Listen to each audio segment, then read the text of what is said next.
Hello, everybody. We'll get started in just 2 minutes. That was good. That my wave was a two, as you said, 2 minutes. That wasn't planned. That Could have been. was good. We thought maybe just peaceful, maybe just feeling peaceful. Okay, excellent. Yeah, I gotta mute my Slack messages here. Yeah, I tend to just keep Slack and email completely off during these webinars because there's always that potential misclick, and then you just flash everyone your private messages. It's a great way to breach multiple NDAs all at once.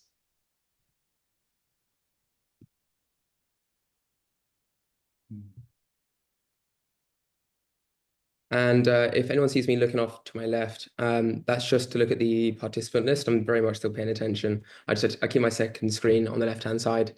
Um, but yeah, still very much engaged in our session. You sure you're not watching videos? My Little Pony over there on the side. Something. Actually, yeah, Netflix is going off. It's subtitles, so I have to keep reading what's happening, but we are paying attention. All right, it's 2 minutes after. We're gonna go ahead and get started. So thanks everyone for joining. Today's webinar topic is maturing CTI's role in mitigating supply chain risk. And Darby MacLellan is going to take us through it. Josh is a staff threat intel advisor who has some background in CTI before he joined Feedly. Josh, do you want to give yourself a quick introduction? Yeah, sure. So just to build upon that, I have spent my entire career in private sector threat intelligence. Started out on the geopolitical risk side, working in a corp sec department in the finance space out in Canada, and then pivoted over into cyber threat intelligence. But have always been on like in-house CTI analyst teams or fusion teams up until this position with Feedly. And now I'm on the vendor side and have been with Feedly for approaching my third year. Awesome. And Josh is one of these guys who works from everywhere. So we never know where Josh is. Josh, where are you today? Today I'm in Germany. In Germany. So the finish the sentence is the next place I'm going to be working from is The next place I'm going to be working from is Italy. Italy. Okay, so Josh is living the life. All right, Josh, one more. One thing I'm looking forward to this summer is A road trip around Italy. I've been to Italy before, to Sicily and to northern Italy skiing, but I've not like done like I haven't properly seen Italy. I've not seen like the Italian summer, so I'm really excited for that. awesome. Maybe you'll get a chance to meet up with one of our other threat intel advisors when you're going around Italy. We have another one that's in Italy right now. So my name's Shawn. I am the head of product marketing at Feedly, and my responsibility is to tell you about the next slide and also to tell you that that um, so Feedly does offer a free trial, so you can go out and check out Feedly on the free trial, feedly.com/threat dash intelligence. And go to the next slide, Josh, and I'll give a quick 1 minute overview, and then we'll kick off this webinar. So as I mentioned, it's my responsibility as the marketing person. So hopefully uh, if you're new to Feedly, then this will be a little bit new for you, but Feedly is a threat intelligence tool that helps teams collect and transform data into actionable intelligence using AI. So whether you're focused on vulnerabilities, threat actor behavior, cyber attacks, IOCs, or other geopolitical risks, and we'll talk about some of those today. Feedly kind of works in the same way. So if you look at the left side of the slide, you'll see we collect data from thousands of sources. We say 10,000. Honestly, it's way more than that, but it really depends on uh, different times and where that data is coming from. But it's all your favorite websites, your favorite blogs and security blogs, government advisories, etc. We pull all that information into Feedly and we tag it. We use what we call machine learning AI models understand things. So not just the T code for a TTP, but really to understand when something is described as something like a TTP, we can recognize it as a TTP. We log all that information into what we call the threat graph. And then we're able to surface all that information along with all the context that comes from the pivots within the threat graph to better understand and share that information. So you can understand it, you can see what's new in the dashboards, you can get 360-degree views of malware and vulnerabilities and insights cards. You can create your own personalized news feeds that align with your priority intelligence requirements. And then you can use Ask AI, which is our embedded LLM, which is a CTI optimized LLM, to ask any question, to interrogate that data, to pull out, and extract data from there, or to create structured reports in a way that's consistent and well formatted that really helps your analysis procedure. You can disseminate all that information using newsletters or the reports that we create. And of course, we have no-code integrations and the APIs so that you can get that into your tools as well. So essentially, Feedly is helping you to collect open source information, process it, analyze it faster, and then disseminate it to your team with confidence that you are providing good, solid, actionable intelligence faster. So with that said, I'll move past the advertisement, and Josh can jump into this topic in the next thing. As always, before I move on, please enter any questions that you have in the Q&A. You see the little Q&A button. You can answer your questions. We'll try to answer those either in real time with Josh if we have time, or we'll answer them in the background in text format. So please answer them. And then once again, at the end, we'll have a couple resources to share as well as another link to the trial. So go ahead, Josh. Perfect. Thank you, Shawn. And the first thing that I'm going to say is you might be able to tell by my voice that I am indeed sick right now. So you get a slightly huskier version of me, and I hope that's not too distracting. But the show must go on. And with that, I'll begin by giving us an overview of our agenda and doing some scoping. So this will be a presentation-focused webinar for the first three parts, and then the fourth part, we're going to do a live demo so I can show you a bit more of Feedly. But the main focus is going to be split into three parts. Part one of the presentation is covering supply chain attack trends with a focus on 2025 and especially Q2. Part two is why I believe that CTI is very well positioned to address its supply chain risk and threats. And then part three is going to be focused on how to mature your supply chain capabilities as a CTI team. And this will take up the lion's share of the presentation, before allocating around 10 minutes to showing you how I would use Feedly to track my supply chain. And with that, I think it's important just to cover off a couple of definitions. So just to ensure we're all on the same page, when I say supply chain, I'm referring to a network of parties and processes involved in getting a product or service from its origins to the end customer. And in this webinar, when using supply chain, it's going to refer to both physical and software supply chains. So just wanted to clear that up. Now, I do like to make my webinars interactive, so be prepared. There are going to be some poll questions. And with that, we're going to jump into part one, supply chain attack trends in 2025, and our first poll question. So the first question that I'm going to be asking you, the 55 attendees, is, has your organization experienced a supply chain attack this year? And there's four possible answers. Number one is yes multiple times, yes once, no, or we don't know. So with that, you should now see a pop-up for the poll/quiz. And this will be a single choice question.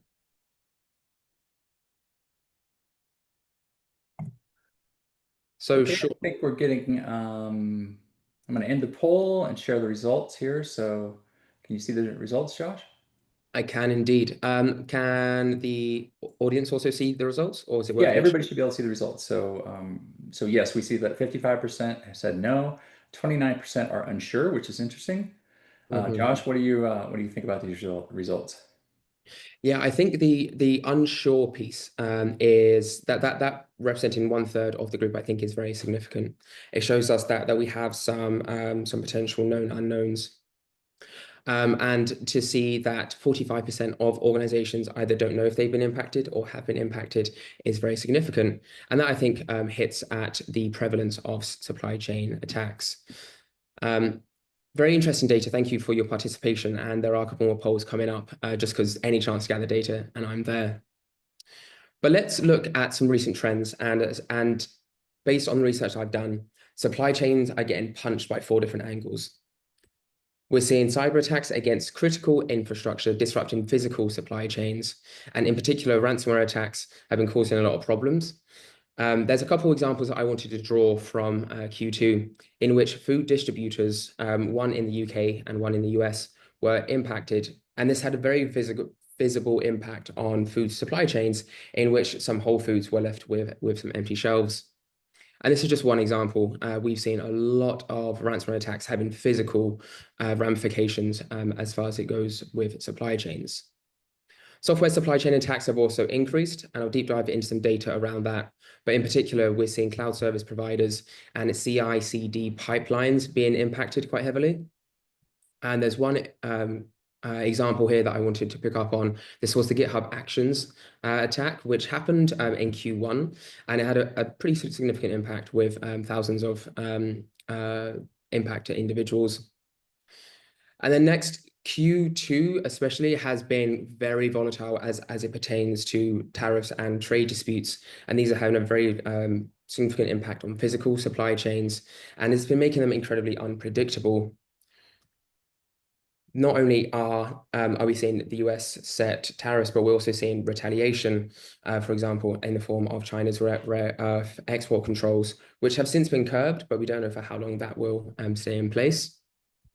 And then adding fuel to the fire, we've seen some geopolitical tensions erupt into geopolitical conflicts with very human impacts, and this having a relationship on motivating both state-sponsored and hacktivist cyber attacks. So let's double click on a few of these trends. The first one is the upward tick in software supply chain attacks. Now for this, I'm drawing on some data published by Cybal. And there's got a couple key pieces of information to highlight from this graph. The first one is that from October 2024 to May 2025, we saw a 25% increase in the volume of software supply chain attacks that Cybal observed. But more significantly, in April and May of Q2, when we compare 2025 to 2024, this year there was an average of just under 25 attacks across those 2 months. But comparing that to a year ago, that was only 15. So we're seeing some pretty significant upticks in terms of these software supply chain attacks. And then this has been coupled with the unpredictability that tariffs have brought us. And the chart here on the right-hand side really does exemplify that, in which we saw this huge kind of increase and then a big spike in Q2 with the tariffs that the US set on most Chinese goods, and then China retaliated on US goods. And right now we're in this 90-day pause period on the higher tariffs. And it's significant that this is a pause for 90 days with no guarantees that the lower tariff rates will stay. But as we can see, even in this 90-day period, the US still has a 30% tariff on a lot of Chinese goods. So for organizations that have a lot of their physical supply chain and manufacturing supply chains in China and importing goods from China, that's still pretty significant impact on their bottom line.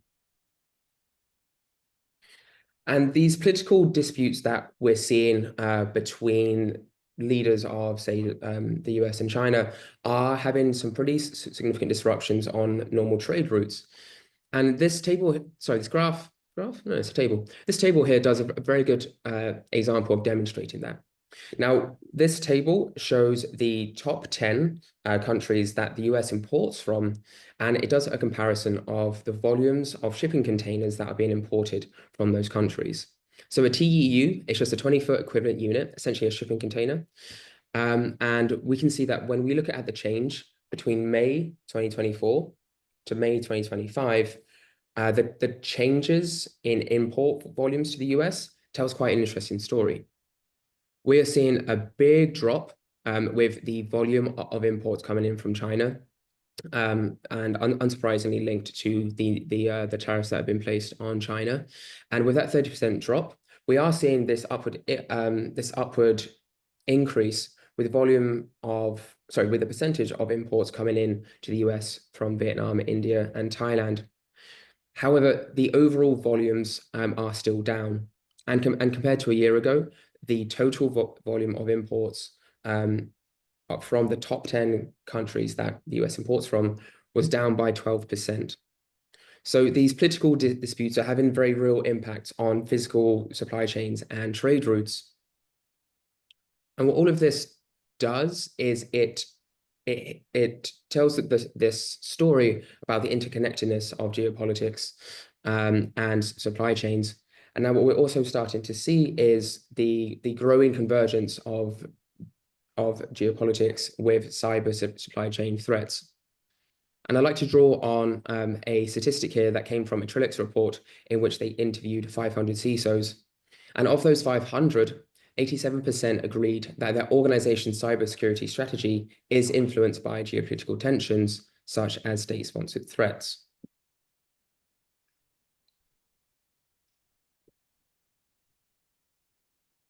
Sadly, we are currently facing a situation whereby physical conflicts are developing from geopolitical tensions, and these are having these are risking some cybersecurity implications in the form of retaliations, with supply chain impact being on the potential list of impacts. Now let's address the elephant of the room.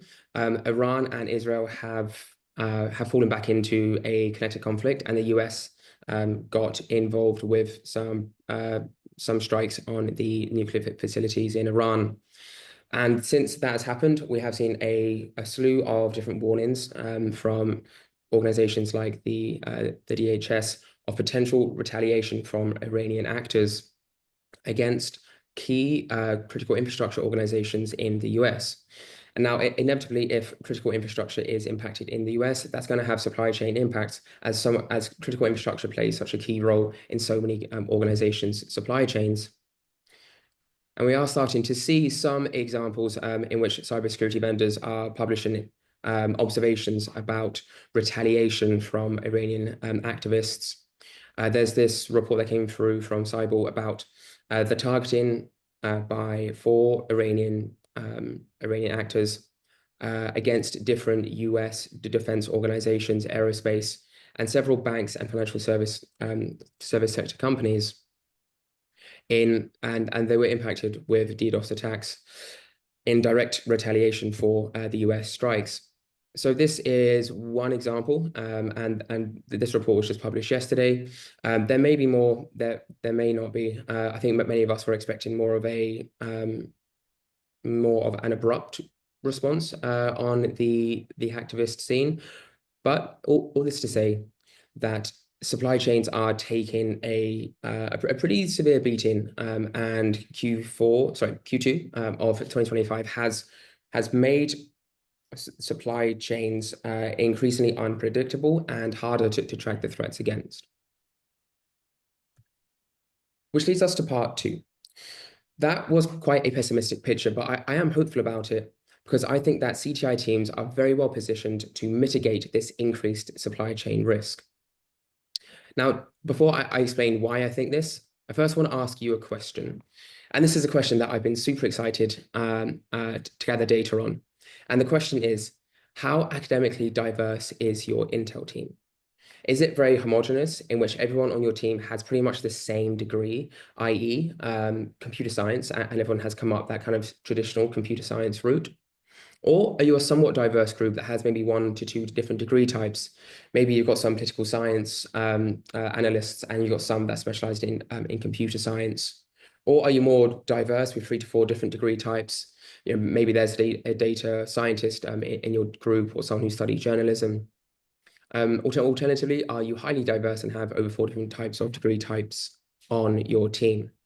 So I'm really looking forward to seeing the results of this poll. And Shawn has shared that poll with you. All right, I'm going to end the poll and share the results. Perfect. And as everyone can see, we have some excellent diversity academically within this audience alone.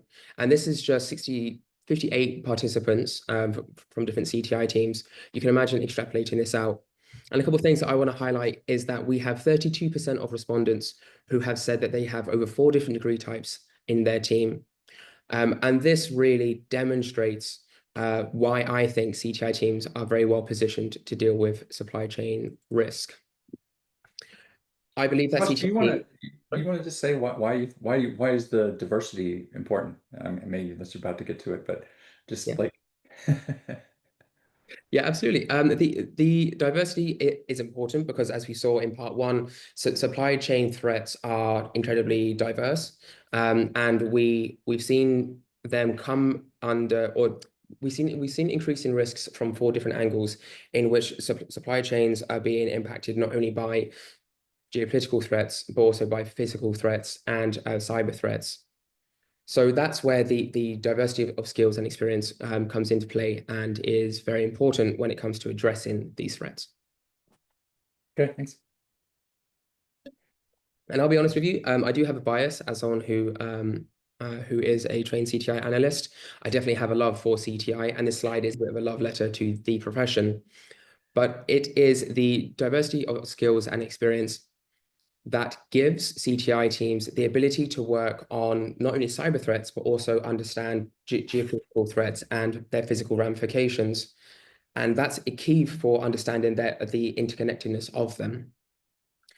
I don't want to throw shade on any type of other intel teams, but based on my observations, I've worked on geopolitical risk intel teams that are less well suited to address cyber threats as CTI teams are at addressing geopolitical threats. And again, that just comes down to how much diversity we have in terms of academic training on those CTI teams. Beyond this, think about the diverse skill sets you have, because we are producing tactical, operational, and strategic level intelligence. So the average CTI team will have someone who's super technical, but then also some big picture thinkers who can write about broad trends, do forecasting, do historical trends, and all of that is contained on one team, which is a rare and beautiful thing. We deal with all forms of information, not only open source, but also closed source, deep and dark web information, social media. We're gathering info from all sorts of places that helps build holistic tracking of supply chain risk. And then, not to bump up CTI teams too much, but let's be honest, how many truly externally facing teams are there in a company that literally spend all day long trained on the external threat landscape with a global scope, constantly studying threats, threat landscapes, and increasing risk? Like one day you can be studying fraud trends in Brazil, and then the next day you're writing about state-sponsored espionage coming from China. Like that type of scope is quite rare to find. And then most importantly, we have the right textbooks. And I say this semi-seriously, but actually very seriously. The fact that we have books like Structured Analytic Techniques for Intel Analysis by Pearson and Hewer is huge. The best practices that we have on CTI around rigorous analytical work enables us to work on very complex threats. And this is, again, key to understanding the interconnected relationship between geopolitical, physical, and cyber threats to supply chains. So when it comes to my reflections on why CTI teams are very well equipped to deal with the increase in supply chain risk, it comes down to things like this. We have the best practices that really equipped us to deal with the complexity of dealing of supply chain threats. Now let's move on to part 3, maturing your supply chain capabilities and services. Now this is where we're going to spend the longest portion of the presentation, because I think it's the most important. But before we jump into things, I do have another poll question. How would you rate the maturity of your CTI, third-party, and supply chain risk management services? Are they non-existent? So you've got no formal process or visibility into supply chain risk. Are you providing an ad hoc service? So it's informal with some limited capacity. Are you developing your services? So there's some defined processes, but it's not comprehensive. Is it advanced? So you've got standardized processes, regular assessments, and you've got tooling in place. Or is it leading, where you've got a fully integrated process, you've got proactive monitoring and real-time threat intelligence on your full supply chain? I'll give everyone a couple of seconds to write in your answers.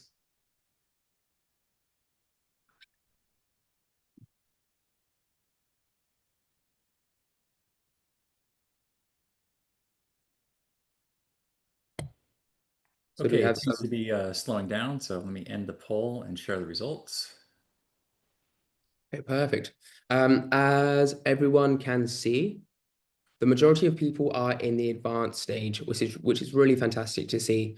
And the second highest group are in developing, with ad hoc being at 21%, so 1/5 of the group. This means that we have a very diverse group, and I did this poll because I want to demonstrate that it's not like 99% of CTI teams are at the leading stage, and you are the only team that might be like lagging behind a bit. All CTI teams are somewhere in their maturity journey. And as we can see here, we have a pretty like even spread, with only 6% being in that leading category. So all this to say, if you are in a more like ad hoc phase or developing, don't be disheartened, because it's not like you're behind the majority of the pack. We're all somewhere on that maturity journey. And with that, let's dive more deeply into what a mature supply chain service looks like. And the first thing that I want to do is just quickly distinguish the difference between third-party risk management and supply chain risk management, because these can often get conflated, but they aren't the same thing. Third-party risk management is very much focused on the direct relationships your organization has with your external vendors.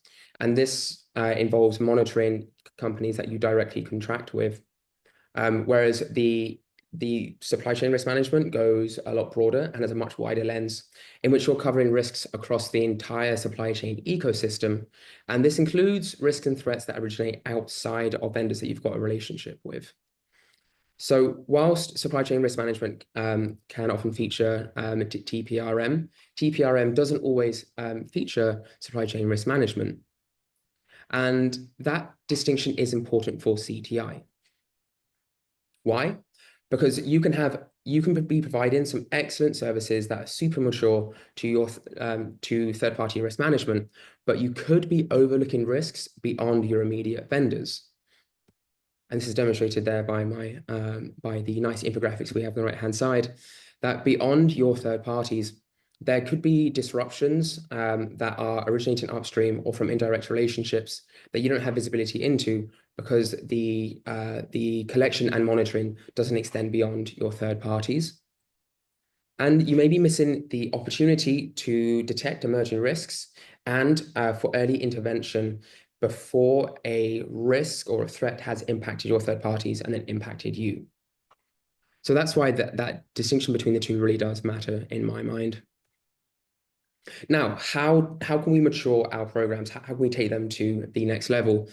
Given the higher impact that your third parties have on you than your fourth parties and fifth parties, I recommend starting with third-party risk management and getting that as mature as possible. For this, there is no better resource in my view than the CTI Capability Maturity Model. This is something that was industry led by CTI practitioners. I wasn't part of that group, but I do commend them. And they have an entire domain that's dedicated to CTI maturity when it comes to third-party risk management. And this is a fantastic resource that I really recommend diving into, because not only does it help you understand what it's all about, it also helps you understand and track your maturity journey with signposts of how to increase beyond it. So taking a look at that, at the CTI third-party risk management maturity journey, it's split into 3 different levels, with foundational, intermediate, and advanced. And at the foundational level, the CTI services are often ad hoc, reactive. There's manual collection with short-term insights focused on what's happening today or this week. And there's also low stakeholder engagement in which PIRs haven't yet been collected from your third-party risk management stakeholders. When you move up into that intermediate level, the signposts of that stage of the maturity journey is there's a more structured and proactive approach to threat monitoring, in which you've got some tools, workflows, and processes in place to keep an eye on your third parties. And whilst the priority always goes to tier one vendors, extending out beyond those to tier 2 and 3 is a sign of increasing maturity. And then beyond that, CTI has at the intermediate level, CTI has built the relationships with the procurement team and the third-party risk management team, so that you can start to have an input on risk assessments of new vendors and influence vendor onboarding decisions based on the risks that you identify associated with that third party. And at this point, automation starts to play more of a role, where there are more established workflows and playbooks that enable consistent intel sharing based on PIRs that you've collected from key stakeholders associated with your third-party risk management program. And then at the very advanced level, this is where things get really exciting and where we see cyber threat intelligence in its absolute best. This is where things start to get a lot more comprehensive, more prescriptive, and more actionable. And for that, let's double click and really focus on what mature CTI third-party risk management best practices look like. There's 3 areas where CTI can provide a lot of value when it comes to managing third-party risk. First one is in accelerating the detection of third-party threats. The second is in mitigating third-party risk exposure. And then the third is improving time to respond. But what does this look like at its most mature level? When it comes to accelerating the detection of third-party threats, this comes down to CTI teams proactively making recommendations on how to detect threats, not only for ongoing incidents, but also anticipating incidents. So this involves doing a lot of forecasting as to when there is a supply chain disruption, what could be the second and third order effects impacting your third parties. Mergers and acquisition monitoring is also part of this, in which you're monitoring your third parties to see if they're going to be acquired by any other organizations, and what are the potential risks of that. Regional geopolitical risk monitoring, so going beyond just monitoring your third parties and actually looking at what are the broader political situations in the regions where they operate, and getting creative in anticipating how that could impact those third parties. A lot of this comes down to doing that routine, regular, automated monitoring of different situations around the world. And then also having some monitoring set up on the cybercriminal underground. Think Telegram, think dark web forums, think marketplaces. For any mention of ransom or of access being advertised for vendors that are described and kind of sound similar to yours, or also tracking ransomware leak sites for any mention of your third parties.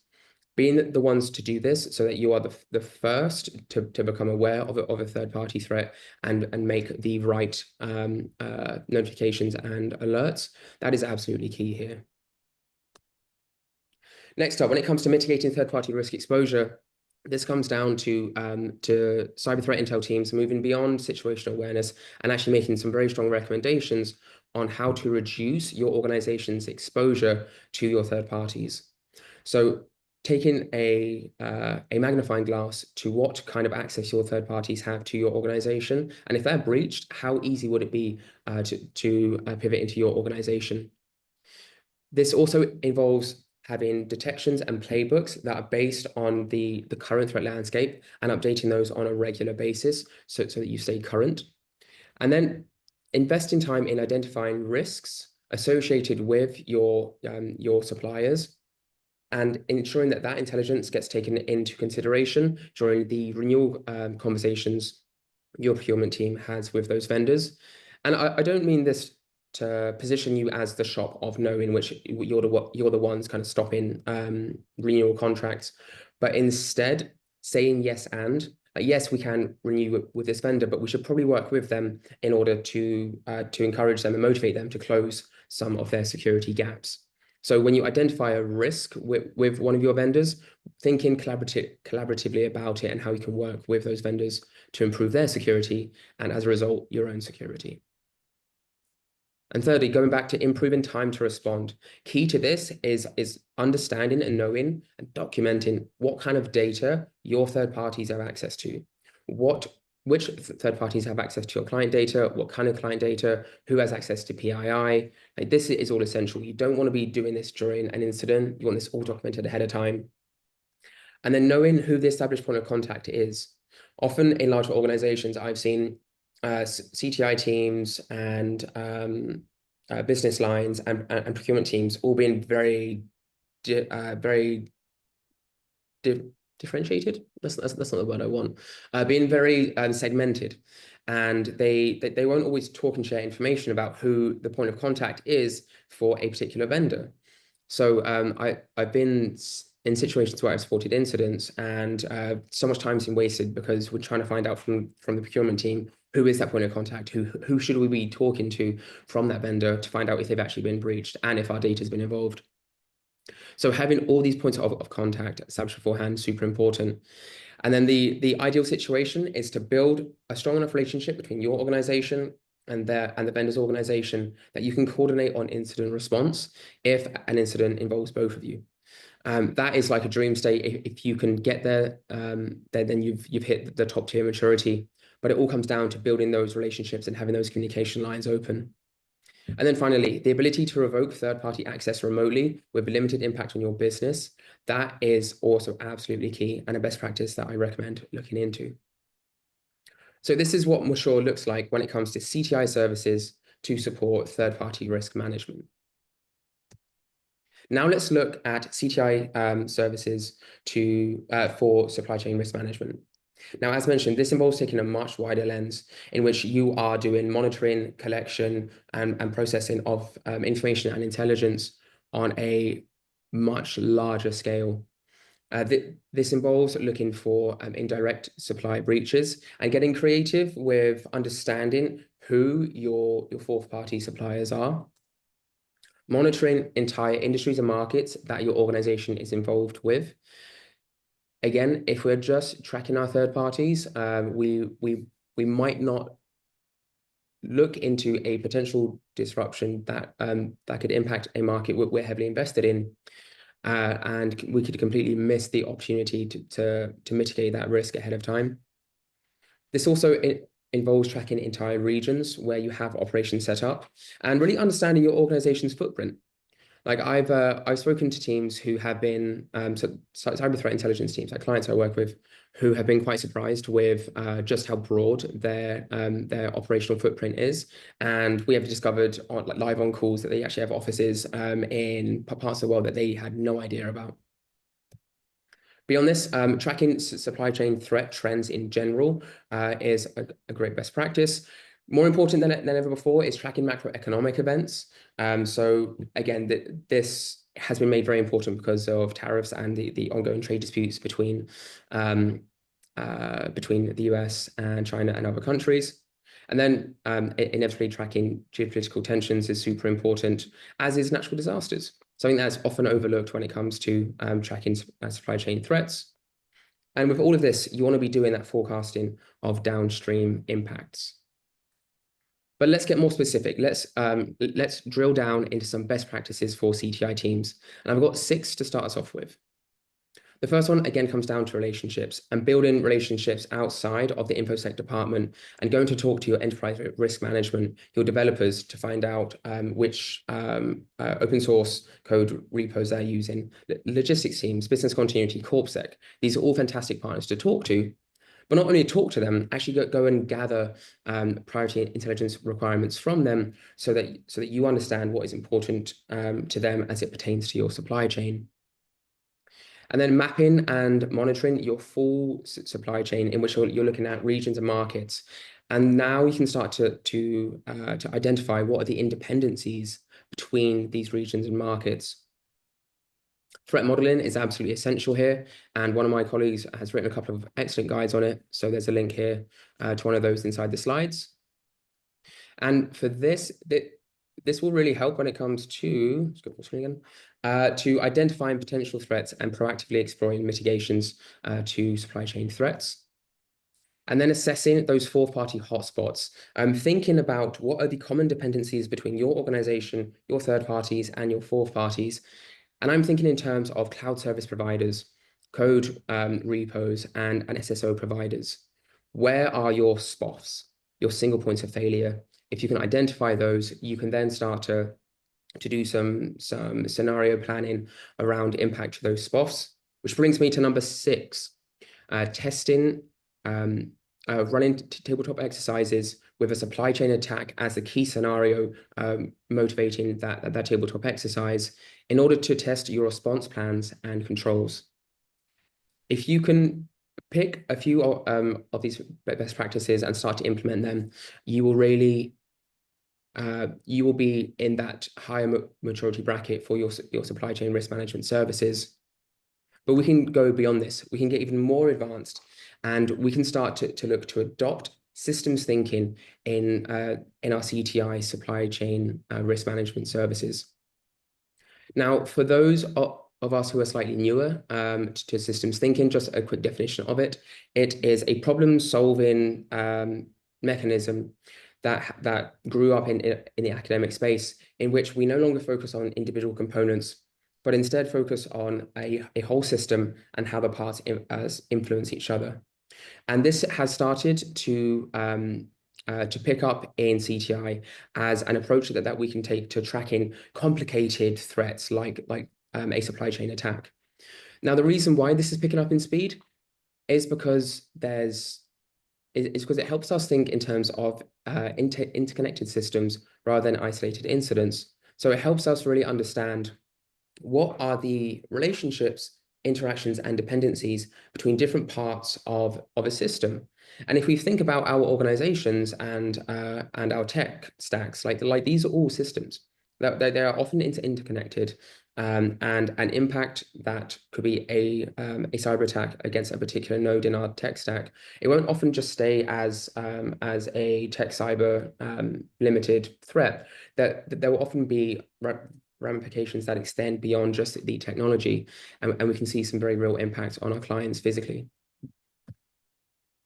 And in particular, what I really like about systems thinking is it really helps us think in terms of second and third order effects. So when something disrupts part of your system, what are the ramifications downstream? And when we apply systems thinking to this, to doing our threat assessments, we can then start to identify what are those, or we can start to do forecasting into those downstream effects that can impact our organization. Now, if you're looking at this and thinking, you know what, systems thinking sounds cool, but it all sounds a bit too academic, I'm not really sure where to start. There's a couple of resources here that I recommend jumping into. So there's a blog post by Shawn. He talks about applying a systems thinking approach to CTI, so directly related to this topic. And then if you prefer to watch a conference talk, there was a great one that at the SANS CTI Summit this year, in which Scott Roberts and Darby MacLellan spoke about using systems thinking as a way to build up cyber threat resilience. But they really do break down the application of systems thinking to CTI. I definitely recommend checking out those resources. Another way to get advanced is to take advantage of those textbooks. Look at applying structured analytic techniques to your forecast of supply chain threats. So when we think about different geopolitical disruptions that have happened recently, when we think about the ongoing kinetic conflict in the Middle East, that's having a very real human impact. We can also use structured analytic techniques to start to anticipate what could be the next few steps in these conflicts, and we don't just have to pick from one.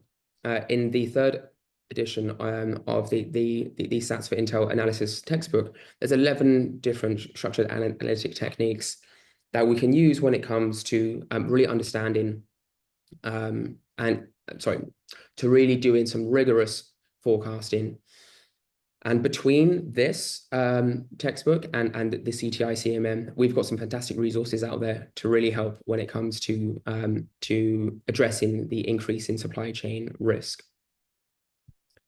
However, if you wanted to, Hey, Josh, yeah, before you jump into the demo, let me just give you a question that came from the Q&A that I think is a good one. It kind of relates to the maturity model. So um, it said, if my vendor had a breach, but my data is not exposed, what are the mhm. decisions, operational, tactical, strategic, that can be derived using a CTI program? And then he follows on to say, what level of maturity do other departments need to have in order to make full use of CTI? So I'll start with the second question first. Uh, they don't have to have a certain level of maturity, but they do need to have a certain level of education about how to use cyber threat intelligence. And I know because we are CTI analysts that CTI is in the center of our world, but I think we have to remind ourselves that it is on us to educate people on how to use cyber threat intelligence. So I would say that a team doesn't have to be particularly mature in order to use CTI, but what they do need is for you to walk them through how to use it. And if you think about cyber threat intelligence, its core function is to support informed decision making to ultimately make your organization more resilient against cyber threats. So for that, you do need to walk your stakeholders through this is how you use cyber threat intelligence to make a better decision. And this is the connection between that good decision and organizational resilience. And the first question that was around if there's a breach of my vendor, but I wasn't impacted, what role does cyber threat intelligence play? Basically, yeah. So for that one, I think it's even though your data was not directly impacted, I think there's still a lot of lessons learned there, or lessons that can be learned about how your vendor is, how they have composed their security architecture, understanding why they were breached, if they did anything wrong, if they have adequate controls in place. These things are all essential, and also enabling you to understand if your data is safe with this vendor. All these questions can start to be answered when you use cyber threat intelligence to look into a breach of one of your vendors. I would personally be very keen to find out and to understand how does this vendor react in a breach situation? Are they acting in good faith, whereby they're notifying their clients proactively, or was it one of those situations where you had to find out through a ransomware leak site or through a bleeping computer article that they were breached, and did they try to downplay it? Because I think transparency in incidents is absolutely essential for you being able to react with a faster to have a faster incident response reaction time. All right. And as you go into the demo, these other questions are related to the demo, so we're not going to distract. But one would be, it'd be great to see any tips for how you could monitor supply chain impacts following the Iran conflict. So as you go through, if you did think about how that, just comment on it. And then the other question was maybe a little bit outside of what you planned to demo, but if you were to use boards to help facilitate different phases of the life cycle, how could they use that as an enabling tool? Gotcha. For life cycle. Nice. Okay, sounds good. Okay, well, my plan was to show you how to monitor how to monitor supply chain threats in a 10-minute demo, and I'll do my best to cover off both of those topics as well. So if you wanted to use Feedly to track your supply chain, this is how I would do it.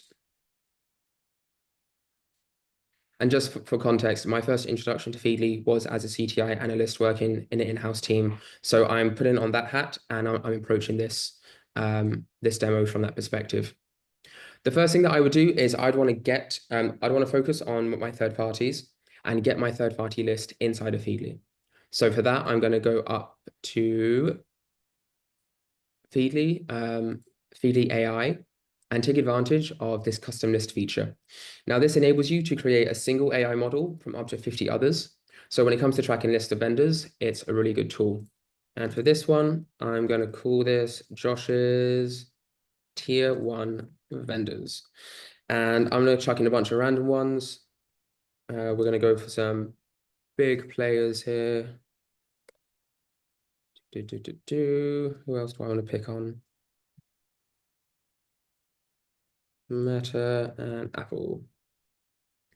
And you can see that you can add up to 50 vendors, and all of them will be added into an OR function.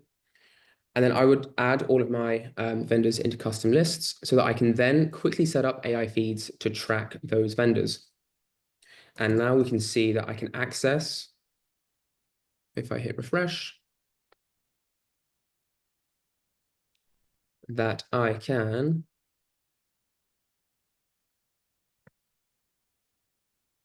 access that private custom list and set up an AI feed.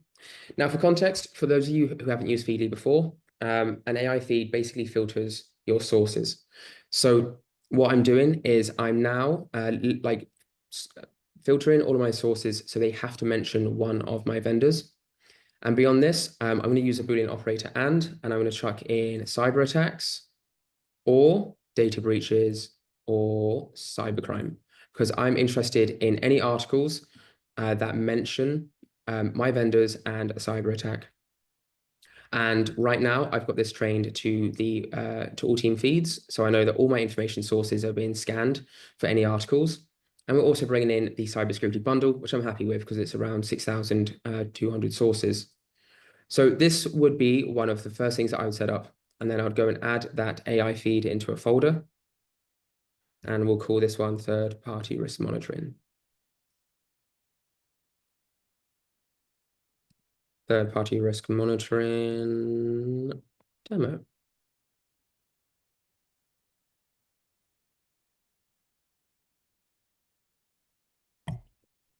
Josh, there was a question, can you pull in non-English feeds? I think you could probably address that right now as you're waiting. Yes, you can.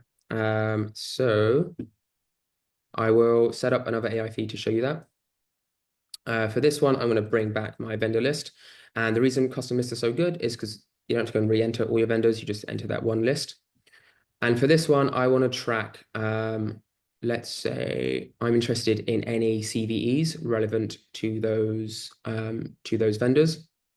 But I don't just want to bring in English language articles. I actually want to extend it out. So I'm going to click on feeds and all web. And this is a new feature we have in which we're training our AI models to in other languages. And this is the first wave of languages that we've released. So now what I'm doing is I'm having all of the AI models in English language, French, Spanish, Arabic, Chinese, Russian, Ukrainian, like there's a whole list here that you can see. And I'm also having them scan sources in those languages. So now I've removed English and we're filtering to only sources that are French language, Spanish, Arabic, Chinese, etc. And it's just going to load for a second. But essentially, we can start to see some of these articles appear here in other languages. And this is another AI feed that I would save because I'm very interested in catching any new content that mentions one of my vendors and a critical vulnerability. So right now I've got this folder set up to track my third parties. And because we are tracking critical CVEs or cyber attacks against them, I want to make sure that I'm getting notification as soon as any new content appears in these AI feeds. So I'm going to go to sharing and I'm going to switch on Slack and I'm going to go and integrate with a Slack channel so that whenever a new article appears inside this feed, it gets pushed to my Slack channel, meaning that I will be well informed and notified as soon as new content appears. And I'm going to set this up for both of those AI feeds because they're both super urgent for me. At this stage, I now want to extend beyond just my third parties, and I want to start to track my broader supply chain. So for this, I'm going to take a broader lens. I'm not just going to focus on my third parties. I'm going to focus more on regional threats, but I'm going to focus on the geopolitical developments in regions where I've got a lot of vendors. So for this, I'm going to chuck in one for geopolitics and China or Mexico, as I import a lot of goods from both of these countries. And with this one, I'm pulling from the cybersecurity bundle as well as all team feeds, which is good because this will give me a nice flavor of cybersecurity related articles as well as the ones that I've collected in my Feedly. But I'm also going to switch on foreign affairs because I want to keep a good eye on the political developments. But I've decided that I just want to track those top trending articles. So I'm going to use the top stories filter here, which will filter to events that have at least 5 sources talking about them. Sorry, 5 sources publishing articles on that event. So now I'm just tracking those super high impact events. And we can see here that all of these ones are different trending events relevant to geopolitics, China, or Mexico. So this is going to go into my supply chain risk management folder. And of course, when I set up these folders to run a practice run, I did not delete them. I thought I did actually, but I think I just unfollowed them by accident.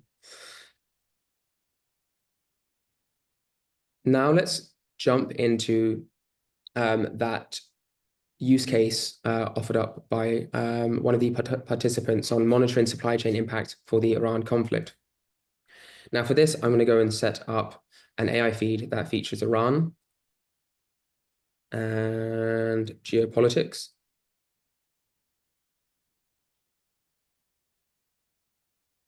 And when we hit all, we can see a bunch of similar AI models. And this is where we can start to bring in things like conflict, warfare, and war. And then because I'm interested in the supply chain implications, I'm going to set up I'm going to bring in the supply chain industry AI model.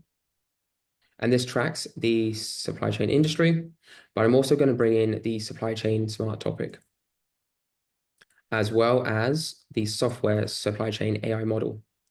So now what we're doing is we are filtering to articles. They have to mention Iran and geopolitics or conflict or warfare or war and supply chain, the supply chain industry or supply chains or software supply chains. And using something like this with multiple languages, we can see that there is going to be a lot of wide-ranging sources reporting on this. And that is one of the ways that I would set up tracking of the conflict involving Iran.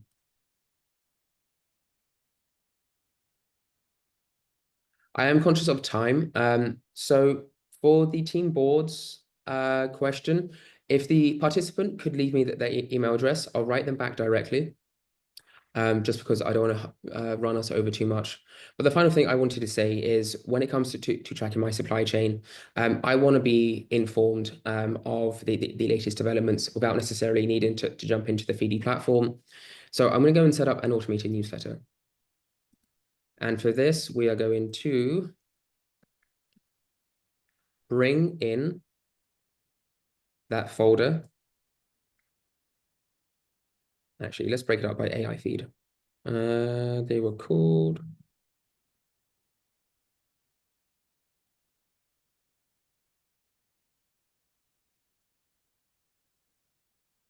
You know what? Just, oh, there we go. Iran, and the other one was called China.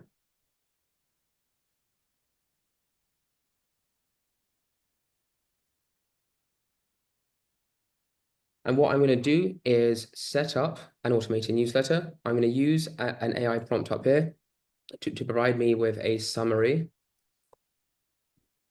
of these articles, and I want to customize the prompt to explain what's significant for supply chain risk and why. Answer in 100 words.